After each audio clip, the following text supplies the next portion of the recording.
Coming in at number 5, we've got a Nevadan escapade. This story comes from a self-proclaimed survivalist living in Nevada. They open up the tale with a bit of a disclaimer, saying that they never really believed in the paranormal before this happened. In fact, prior to experiencing this, they would have assumed that anything strange going on would likely be the result of government experiments and the like. There was absolutely no way they expected an experience like the one I'm about to summarize. So the survivalist had a couple weeks of vacation saved up and didn't want to let it roll over to the next year. Taking that time off, he didn't really know what to do with himself. After a day of doing nothing, he decided to go camping on his own, as none of his friends were able to take any time off. Away he went, packing some basic supplies and grabbing coffee and donuts on the way out. After setting up camp in the middle of nowhere, the survivalist decided to have a little vodka and do some target shooting. Following an encounter with a jackrabbit, he came across a freshly killed coyote. Seeing as hunting coyotes is relatively common practice in Nevada, he didn't think much of it, but he still saw the way the body was left as strange. Weird smell, too. That evening, while scanning through some capped channels on his ham radio, the survivalist came across something odd. Knowing that there was military presence in the area, he wasn't too surprised to hear the sounds of gunfire coming through the speaker. However, these wargame sounds were followed up by what he described as nails on a chalkboard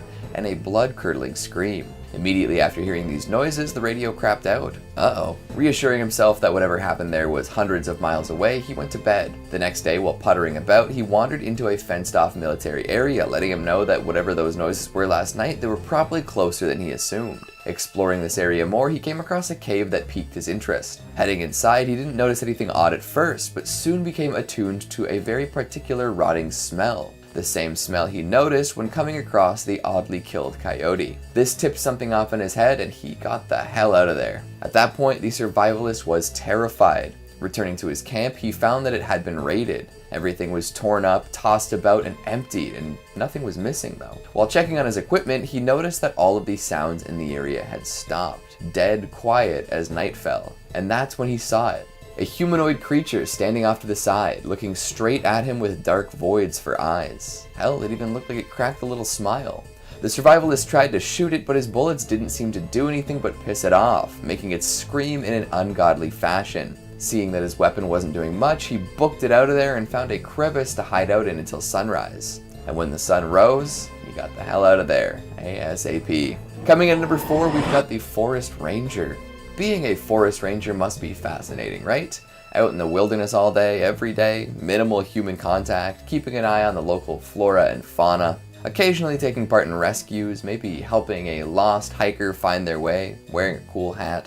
What a life. Of course, it isn't all fun and games. There are plenty of harrowing situations one can find themselves in when deep in the forest. However, mythical monsters don't usually come up during job training, so you better watch out. Take this tale from a forest ranger somewhere in the States. While responding to a missing persons report, they found themselves in a tricky area of the hiking trail. At some point it splits, with one of the paths leading people deeper into the forest instead of back to the service area. Naturally, the ranger called for some backup, and about a half hour later his backup showed up. Ranger and backup head off into the woods, calling out for the missing person, but to no avail. And when they got to the split in the path, Mr. Backup disappeared too. Trying for a while to contact the missing backup on their walkie, the ranger got a little spooked. Then, when all hope seemed to be lost, he ran into someone matching the description of the original missing person. However, this individual didn't respond to anything the ranger said to them. The ranger took the person back to their truck and told them to wait in the back while he went to look for his backup again. At this point, his backup chimed in on the walkie, saying that he'd found the missing hiker at the bottom of a hill with a broken leg and would be returning with him soon, which didn't line up with what he had seen. The ranger went back to the truck and saw that it was empty, with the passenger door wide open and the cage inside bent out of shape. Apparently that kind of stuff had been happening for a while too. Folks hearing their neighbors calling out in the night when they knew their neighbors were on vacation, or perhaps hearing their dog barking outside when the dog was at the foot of their bed. Coming in at number 3, we've got a deep woods discovery. There's nothing quite like having your expectations subverted, yeah? I don't want to spoil too much of this story before I tell it, so here we go. I found this one in GREENTEXT format, and it seems to be coming from a person living in a rural area. Every year, they find that hiking in the wooded area near their home is quite pleasant in the fall, so they head out to do just that. However, they seem to find some of the more overgrown areas unsettling. Makes sense, especially if you're far away from society at large. As they explore a little more, they notice something dive into the bushes, giving them a start. At that point, the hiker has had enough and decides to book it. There's something nearby though, and it seems to be following quite closely. Eventually, the hiker makes it to the end of the trail and realizes that they have to go back where they came from. After the experience they had, they're not looking forward to it. In the end, they do indeed buck up and head back to the top of the trail. When they get to the part where they saw something dive into the bushes, they realize that it wasn't a monster or anything sinister, but in fact a little girl. She calls out for help, but as the hiker gets closer, a strange feeling washes over him. It looks like the girl is hurt and can't walk on her own, but when the hiker gets close enough for the little girl to see him, she begins screaming bloody murder. Oh no. It's at this point that the hiker gives up all pretenses and eats the girl, taking her form. Bet you didn't see that one coming. Coming in at number 2, we've got the Mooseman. Let's take a quick trip to Alberta, except instead of seeing the mountains or hockey, we'll go looking for shape-shifting terrors. Hooray! There were tales circulating around for a while about some sort of centaur with moose features instead of horse ones, although many claim these to be patently false. That's not going to stop me from talking about it as if it were real though. This thing lived by the river and never got too close to human settlements. However, it would often kill and mutilate game animals to make them unusable. In fact, it's also said to have been involved in the killing and maiming of many men as well. Beyond the moose-centaur comparison, there isn't much to be said about the way this creature looks. It's huge, as all moose tend to be, and walks around with flesh hanging from its antlers. Like many creatures in the same vein, it reeks of something otherworldly and tends to make hideous noises when encountered. Whether the moose look is its only avatar or one of many forms, we may never know. And finally, at number 1, we've got the Roadrunner. Meep meep indeed. While walking his dog at around 10 p.m, our storyteller came across a couple dead rabbits accompanied by a horrid stench. Assuming it was just a fox or something, he moved right along. Soon after, his dog started acting super weird though.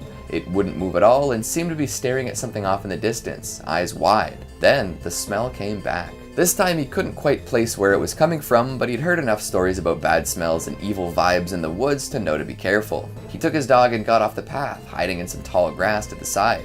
That's when he saw it. Something almost indescribable.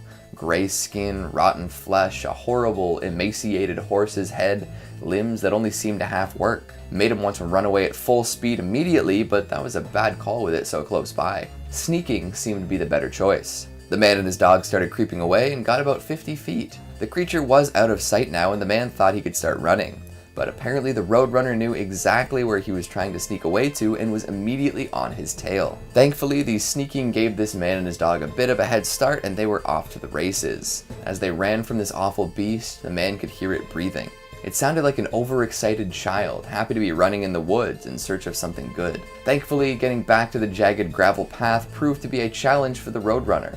Whatever was wrong with its limbs made it difficult to traverse the rocky terrain, and eventually it gave up, screaming all the while. The man hasn't seen the creature again, but that's no guarantee that it's not around. Shapeshifting isn't uncommon with these kinds of things. Coming in number 5, need more children. If anyone ever says this phrase to you, feel free to run away at speeds previously unknown to man, or knock them out.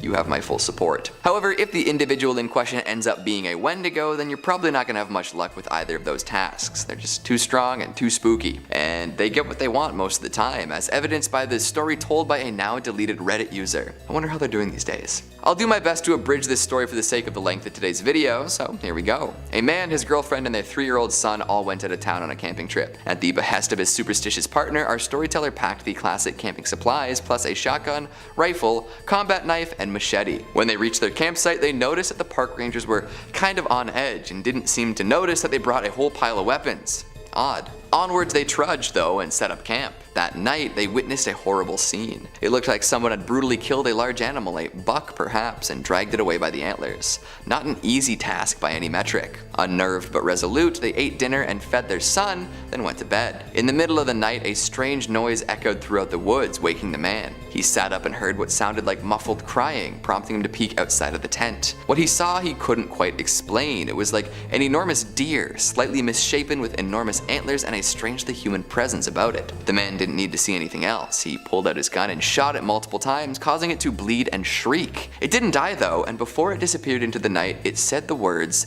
"Need more children." The man and his panicked wife then passed out. The panic didn't disappear the next morning either, as their son was not in the tent with them. They called the police, who arrived to investigate the blood left by the creature, and the man seemed to overhear them say something about it getting more bold. Unfortunately, their son was never found. Coming in at number 4, the Texas Wendigo. Traditionally, Wendigo are only found along the East Coast forests, around the Great Plains of the United States, and in the areas surrounding the Great Lakes. It's not often that you'll hear stories of them coming from other places, but parts of Texas are indeed located upon the Great Plains. And this Wendigo in particular made quite the name for itself in the area. From 2016 onwards, folks from the Yorktown, Texas area reported seeing a hulking figure almost 10 feet tall lurking around forested areas. It became such a common sight that a lot of people decided to avoid the woods altogether for a while. One intrepid explorer wanted to get a closer look at the thing, so he started frequenting the spots that it was most often sighted. During his search, he heard many noises characteristic of a Wendigo, the sounds of wounded or dying animals, human-like shrieks, and even basic sentences, all meant to entice him into the woods. Whoever this guy was knew the Wendigo's tricks though, and stayed well away from anywhere he'd be vulnerable. One evening, with plenty of mist still hanging in the air, he ran into the real deal. In an opening, he saw an old metal structure and 2 white houses, and between them a tall, lanky figure. It seemed to be spying on the inhabitants of these homes with devious intentions. He tried to ignore it as best he could as it walked along the path. Suddenly, a wave of overwhelming dread hit him and he got to running. Looking back behind him, he noticed that the Wendigo was now on all 4s, but still stood at around 5 feet tall. Thankfully, it didn't give chase, as the man theorizes that this was because the Wendigo was more interested in the housebound prey. To this day, he still thinks about its bone-white skin, bald head, dark black eyes, and humanoid face. He hasn't revisited the area. Coming in at number 3, we've got the frogs. Sometimes a story will draw you down one path and then pull out a twist so devious your spine will stay tingled for weeks. This is just such a tale. What do frogs have to do with the Wendigo? Well, just sit back and listen and I'll tell you a tale. This comes from Reddit user Unathana, who has a long history of listening to frogs make noise at night. When they were a kid, their grandmother would reassure them that the croaking was actually good as it kept the Wendigo away. Over time, they got used to the sounds and actually found them quite soothing. Flash forward many years and Unathana is enrolled in post-secondary education, taking a course on Native American literature. The Wendigo that they're learning about here is described a little differently than they remember their grandmother talking about. Frogs don't really do all that much to protect against such a creature. A damn shame. They then moved to a new place on the edge of town within a stone's throw of a pond just packed with frogs. The noise was once again comforting to them and they tended to keep their windows open to hear them and enjoy the balmy summer heat. However, the night they recounted this story, things were different. Gone was the heat as well as the sound of frogs. In fact, it was unseasonably cold and the night was quieter than ever. This did not bode well for Unathana, not one bit. Every passing second meant more dread, with nowhere to run or hide. The Wendigo is out there somewhere. Better watch out. Coming in at number 2, we've got ANANSIS GOATMAN. One of the best known Wendigo GREENTEXT tales, the proliferation of spooky encounter stories on 4chan's paranormal board had a large impact on creepypasta culture in the early 2010s, usually told from a first-person perspective in bullet point form. Well, ANANSIS' tale starts as a GREENTEXT, maybe to entice more readers to stick around, but soon becomes a more traditionally written story. It chronicles his trip out to Alabama to visit family and the very strange things that happened while in the rural landscape. He and some cousins went out to a little cabin/trailer in the woods and brought some neighbors and other local kids with them. At first, it was just a smell, something like copper or blood that washed over the area. Nobody could explain it, so they tried to ignore it. Then strange figures appeared in the trees making awful noises. Folks were freaked out, so they ditched the fire and went inside, which resulted in plenty of loud bangs at the door. Understandably, lots of people were scared and wanted to leave, but trekking back through the woods late at night with no weapons with all this going on seemed like a bad idea. They decided to stick it out till morning and then leave once whatever rednecks in the woods stopped messing with them. Soon they realized that there were 12 people in the cabin at some point, and now they were just down to 11. Uh-oh. So the next morning, some people left, but Anansi and his buddy Tanner stuck around with a few more folks. The copper smell came and left over and over again, and soon enough they realized that one of the people they were with was acting weird. She ran off slack-jawed into the woods and nobody saw her again. Tanner's cousin showed up later with a gun and claimed to have seen that girl gibbering alone in the woods. He tried to talk to her, but she didn't respond. Weird. On the last night everyone was at the cabin, somebody fired at the figure in the woods, causing it to scream and thrash for hours. During this time, everyone tried to get some sleep in the cabin while Tanner stood guard with the gun. Half asleep, he noticed someone come in from the bathroom and fall asleep on the floor. But that put their head count at higher than he remembered. It's a bad sign. Just to be safe, he continued to pretend to sleep in the guard chair and noticed that the new addition would convulse and thrash around from time to time. The next morning, everyone left except Tanner, who said he'd lock everything up. Checking the bathroom that the extra body came in from, he noticed that the bathroom window was wide open. Whatever this creature was, it was infiltrating their cabin and pretending to be another person the whole time. Horrifying.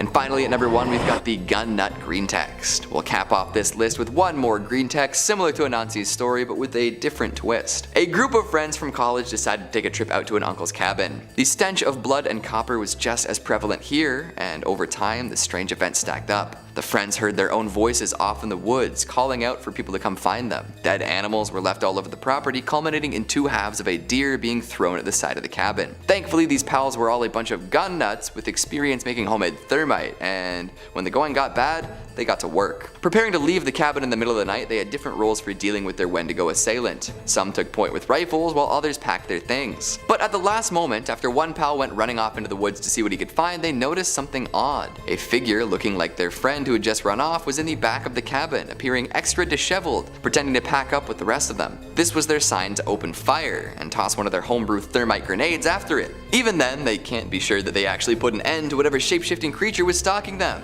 The cabin ended up as ash though, so they're not planning on visiting anytime soon. Coming in at number 5, I have the Wendigo from Borderlands 3. Borderlands 3 is the 4th installment of the main series Borderlands games and was released in 2019. The release was a success and the game met a lot of people's lofty expectations. The game is a first-person shooter game where you play as a vault hunter. There's a plethora of different quests and missions in this game, and as I'm sure you're all expecting, one of them is centered around a Wendigo. The Wendigo boss is found during a mission called Horror in the Woods. Yeah, Horror in the Woods, guys. It's safe to say the makers of this game know that this creature is freaking scary. You find this Wendigo in a deep, creepy looking cave. The Wendigo in this game is fast and extremely talented at climbing because oftentimes it will scale the walls of the cave on all fours. It has classic antlers jutting from its head and will often charge at the player. What's different than other adaptations of the Wendigo though, is that this thing can literally spit fire.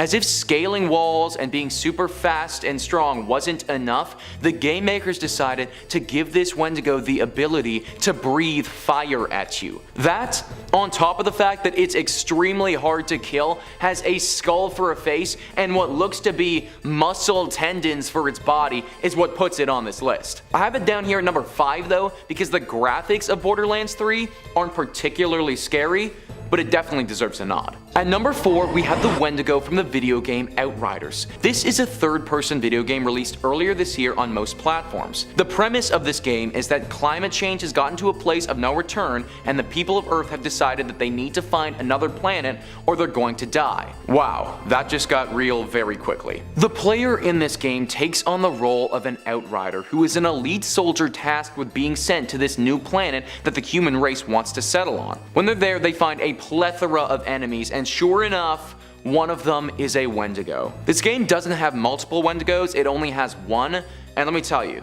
it looks messed the heck up. It's got like bone things jutting from its back in unnatural, unsettling directions, and it's this one disgusting slit on its face that is either its eye or its mouth. I'm not even sure, it could be both. For hands, well, it doesn't really have hands actually. Instead of those, it has one massive sword-like weapon thing jutting from its right side, and then 3 more tiny claws coming out of its left side. Basically, this adaptation of a Wendigo is a freaking nightmare, and it has evolved to an advanced killing predator machine. In the game, this thing is also a boss, and super hard for the player to kill. For starters, I obviously don't want to get eaten, but if I'm gonna get eaten, can we just make it from a normal mouth, please? Not some slit thing that might also double as an eyeball. It's gonna be a hard pass from this guy. Coming in at number 3 on this list is the Wendigos from Fallout 76. Fallout 76 is another installment in the Fallout series,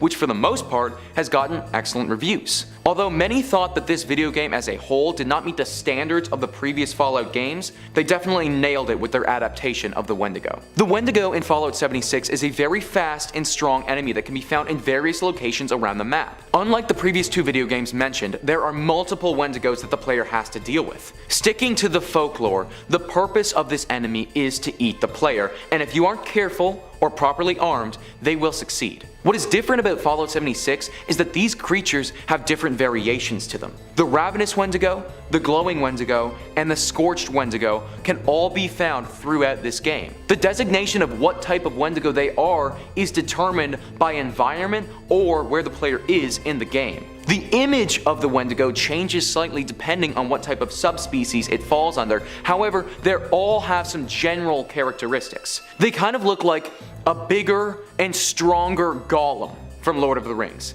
The difference here is that rather than want to have the one ring of power, they just want to kill you and eat your flesh. Especially the ravenous ones. I mean, it's literally in their name. They are ravenous, so I can only assume that these Wendigos are pretty hungry. Coming in at number 2 is Seeking Evil the Wendigo. Seeking Evil the Wendigo is a PC game that came out in 2017 that is very similar to the likes of Slenderman. Deep in the dark forests of North America, your character wakes up in the night left stranded for dead. As if waking up disoriented in the woods wasn't enough, well, these aren't ordinary North American forests. This is the hunting ground of the Wendigo. The main mission in this game is to survive the likes of this demonic super predator.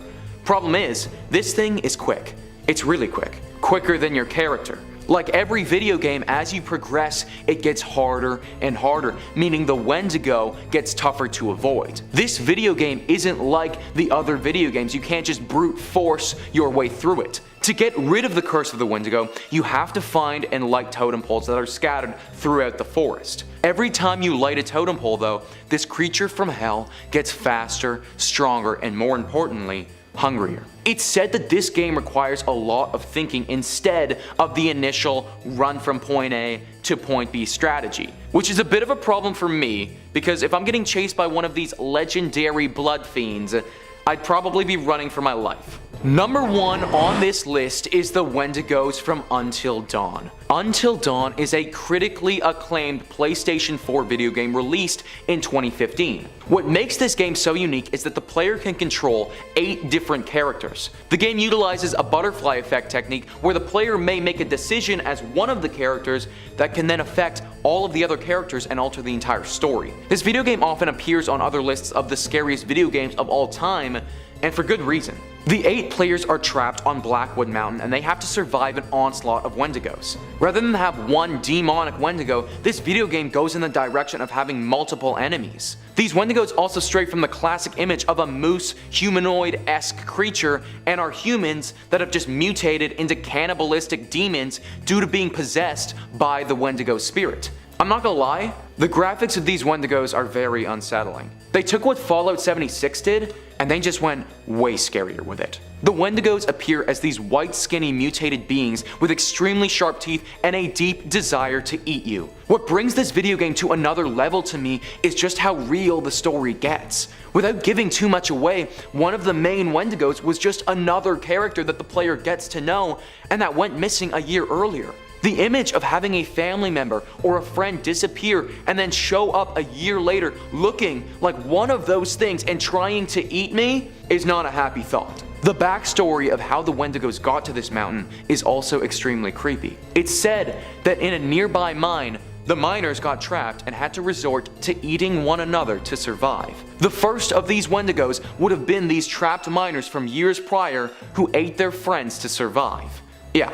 It gets pretty dark, guys. Remind me to never go camping again, my friends. Coming in at number 5, we've got Jack Fiddler, Wendigo Hunter. And we'll kick this one off with not 1, not 2, but 14 purported Wendigo sightings. Possibly more if Jack wasn't able to get them before his untimely death. Back in the day, there was a man who claimed to be able to kill Wendigos. This man was known as Zauno Hishigo Galbo, but European settlers just knew him as Jack Fiddler. He lived in what's now known as the Sandy Lake First Nation and was a well-respected healer. He would go from community to community, ensuring the health of many people, but often he was sought out for more macabre business, fighting cannibalistic creatures. Jack would euthanize anyone who felt that the curse of the Wendigo was upon them. They sought him out to end their lives before they caused any trouble for their loved ones in their communities. Potions and ceremonies would mitigate damage, but death was the only surefire way to end a Wendigo's curse. And even then, it's a little tricky to deal with. So Jack would go from place to place, ensuring that Wendigos truly found their final resting place. After euthanizing the cursed individual, he would also perform a ritual cremation and burial to seal it away for good. Tales of his exploits eventually reached the Mounties though, who did not not seem to think what Jack was doing was community service. After some investigation, they found out about a woman who was thought to be possessed. She was choked to death by her father-in-law and his brother.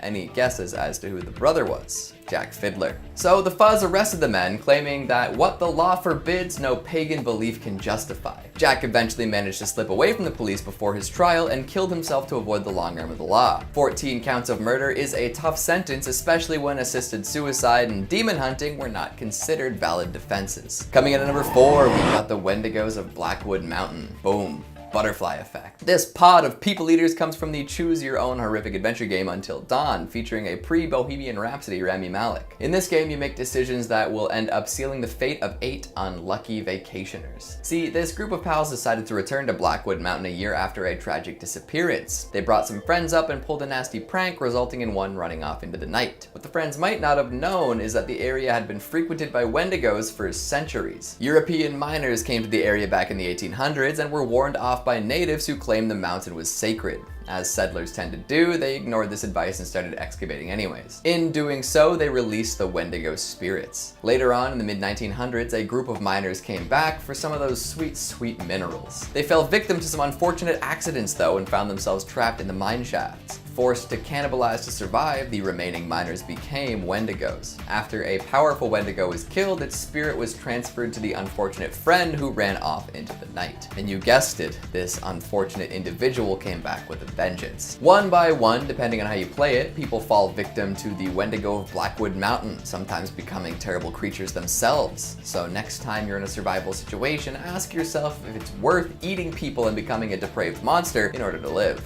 I'd take the long nap, to be honest. Coming in at number 3, we've got Pet Sematary. If you've only seen the movies based on this Stephen King tale, you might be a little confused. The feature films tend to skim over the folklore at the core of this resurrectory story. Sure, the ground is soured and stuff comes back to life, but why? Well, if you crack open a spicy little paperback, you'll find out exactly what happens. The spirit of a Wendigo plays a big part. The Creeds move into a lovely home near Ludlow and immediately run into trouble. The kids are getting hurt and the cat is killed by a passing vehicle. And soon enough, they learn about the Micmac burial ground near their residence. Apparently, it was abandoned because the ground was sour. Soon they learn some tales detailing the Wendigo that lived around there. It would walk through villages late at night, and anyone touched by it would develop a taste for human flesh. Eventually, it touched the burial ground itself, souring it and causing anything buried there to be possessed by it. This Wendigo spirit seems to orchestrate all sorts of terrible events in the story, playing with the emotions of the people around the Creed house. Some say that the Wendigo even manipulates the grief of everyone in the tale, causing them to act against their better judgment. Through this, it can possess more people and cause more terror. The horror of the Wendigo runs deeper than just the hunger for flesh and physical strength. Coming in at number 2, we've got Wendigo psychosis. There is some debate as to whether this disorder is real or not. If you look to the origins of the Wendigo legend, you can find plenty of association with the depths of winter. Without readily available food, often First Nations people would be subjected to famine. One who would indulge in the taboo of human flesh was considered to be possessed by an evil spirit, one that would never be satisfied. It makes sense, right? The idea of a cautionary tale involving a slippery slope existing everywhere. One slip up and you can descend into the depths of depravity. This seemed to be where the Wendigo legend originates, and since then the Wendigo name has been used to denote a mental illness. Wendigo psychosis is said to be the uncontrollable craving for human flesh, even if other options are available. Often reported in the northeastern American tribes, it started to die out once folks began to study and write about it. This caused a lot of folks to become skeptical, but the idea lived on. Plenty of tales concerning this sudden cannibalism have turned up over the years, and whether an actual Wendigo spirit has possessed these individuals or if they're just experiencing a psychotic break is hard to say. There's an account from some Jesuit missionaries traveling through New France back in the 19th century, where they came across some men with the mysterious psychosis. Keep in mind, these missionaries were likely deliberately painting any First Nations peoples as savages in need of religion, so maybe take this with a grain of salt. They claimed in their report that they met men so ravenous for human flesh that they pounce upon women, children, and even upon men like veritable werewolves, and devour them voraciously without being able to appease or glut their appetite, ever seeking fresh prey, and the more greedily the more they eat. I mean, That does sound like a Wendigo, doesn't it? And coming in at number 1, we've got Swift Runner. This is a man who claimed to have been possessed by a Wendigo. It seems that he was generally well liked in his community. A Cree man, he was a tour guide that assisted visitors. In the late 1870s, he and his family moved into the woods. Unseen from the winter of 1878 until the spring of 79, the man came back and claimed that his family succumbed to starvation during the harsh winter. He did not look worse for wear though. Suspicious of the supposedly starving man, folks went to find his campsite. And when they got there, they were horrified to discover human bones, picked clean and hollowed out. There was even a skull with a shoe in it. After this, Swift Runner admitted to cannibalizing his family. Didn't appear to be totally necessary either. There were posts nearby that they could have used to get supplies, and the option to return to the community was still on the table. The answer to whether a Wendigo spirit had actually overtaken him died with him though, as he was hanged for his transgressions. Cannibalism is scary enough on its own, but the idea of a Wendigo makes it that much worse.